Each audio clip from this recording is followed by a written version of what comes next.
focuses on the controversial practice of geoengineering, the deliberate altering of the Earth to decrease the level of greenhouse gas emissions. Supporters of geoengineering have proposed radical ways to manipulate the planet, including creating artificial volcanoes to pollute the atmosphere with sulfur particles. Our next guest, Pat Mooney, heads the Etc. Group, a Canadian-based group that addresses the impact of new technologies on vulnerable communities. The group's launching an international campaign against geoengineering experiments. Pat Mooney is the author of several books on the politics of biotechnology and biodiversity. In 1985, he received the Right Livelihood Award from the Swedish Parliament. We welcome you to Democracy Now! Thanks for having me. Well, thanks, Pat, for being here. You've come from Ottawa for this conference to talk about geoengineering.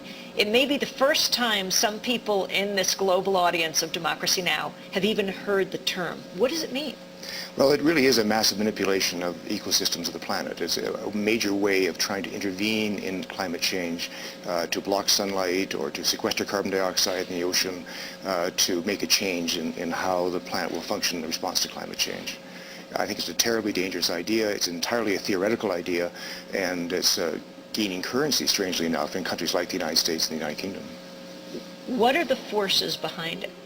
Well, it's a great excuse. You don't have to do anything. If you can simply say to your populations that don't worry, folks, you can keep on driving your SUVs, you can keep on flying, we'll take care of this through a technological fix for you. So there's this magic bullet that will solve the problems and we can all go back to business as usual. Is it governments? Is it corporations? Both governments and corporations. We're finding some very big players in it. Besides the UK and the US, we're seeing Richard Branson from the Virgin group of companies very enthusiastic about it, saying, well, we can keep on driving and flying now. We have Bill Gates investing in it, and as is Branson, and also actually patenting in it, looking at ways in which you can block things in the stratosphere on the ocean surface.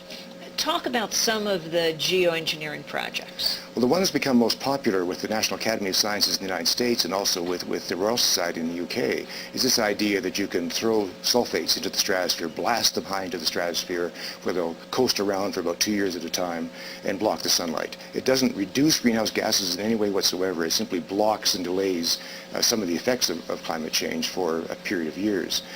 The problem is, of course, that no one really knows how that's going to work, any better than anyone knows what's going to happen with the volcano that's erupting right now.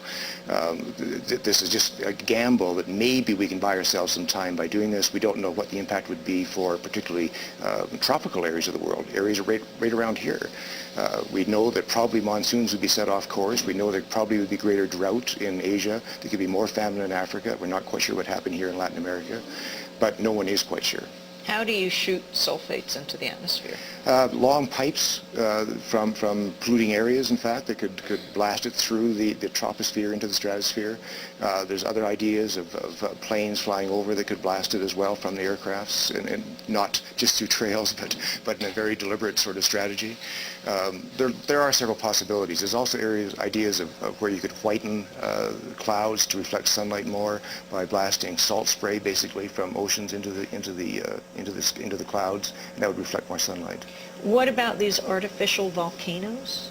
Well, that is the idea of blasting sulfates into the sky. It really is mimicking a volcano, but volcanoes usually only affect the troposphere. This would be getting into the stratosphere. They do occasionally get into the stratosphere, and if that happens, of course, you get global cooling very quickly sometimes. All of these, again, are ideas which were thought and produced initially in the 1980s and 1990s. Everyone thought they were crazy. We abandoned them. Now they've come back since the failure of Copenhagen, and people are saying, we have no choice. This is the plan B we have to try. And tragically, it's a bunch of rich guys in rich countries sitting around together saying, we can risk the planet. We can make the decision for everybody else. We can put our hand on the thermostat and decide for everybody else what has to be done. Placing aluminum foil in the sky? One of the ideas, yes, to reflect sunlight again. Nanoparticles, basically, of aluminum foil that would be up there that would drift around for, again, a few years at a time. The cost of all of this are $25 to $50 billion, perhaps, continually. But compared to some other costs, they may seem not to be too expensive. And the very attractive thing for the U.S. Congress, which is discussing this now, or the UK Parliament, that's also discussing this now, the attractive thing is that they can have a coalition of the willing of their own. They don't need to have the United Nations to agree. They don't need to have a People's Summit agree to it. They can really decide themselves as a handful of countries that we'll do this for the planet.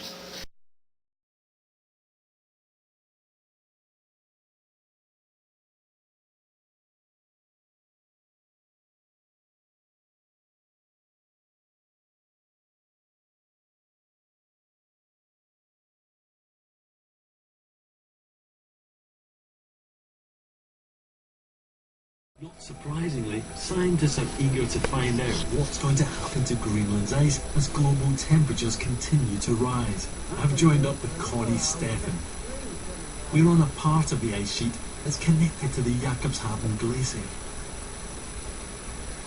Connie's trying to understand what's causing the ice to speed up and break off into the sea, and whether it's related to climate change.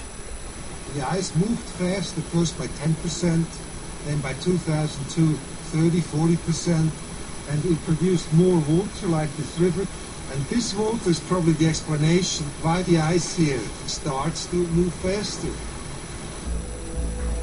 Each summer, as a result of rising temperatures, more and more meltwater is forming lakes and rivers on the surface of the ice. And this is where all the water flows, into deep shafts called moulins. No one knows for sure where the water ends up when it disappears into the moulins. But Connie believes it flows straight to the base of the glacier. If he's right, this could explain why the glacier is moving so fast. Water is heavier than ice, so it will push itself under the ice and lift up the entire ice sheet. So this water here dives down to the bottom of the ice sheet, lifts it up, lubricates it, and allows it to move really fast. If we have a water column that goes all the way down. But wherever this water ends up, it's clear that more surface ice is melting.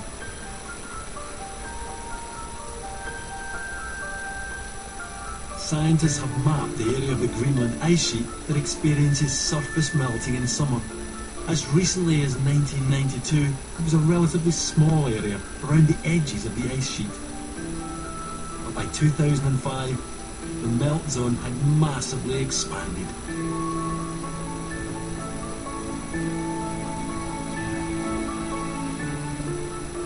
This would be bad enough on its own.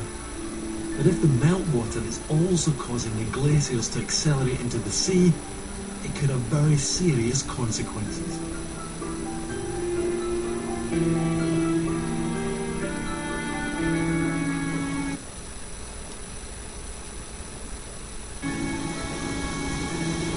There seems to be no doubt that Greenland's ice is moving and changing faster than we ever conceived of even 5 years ago.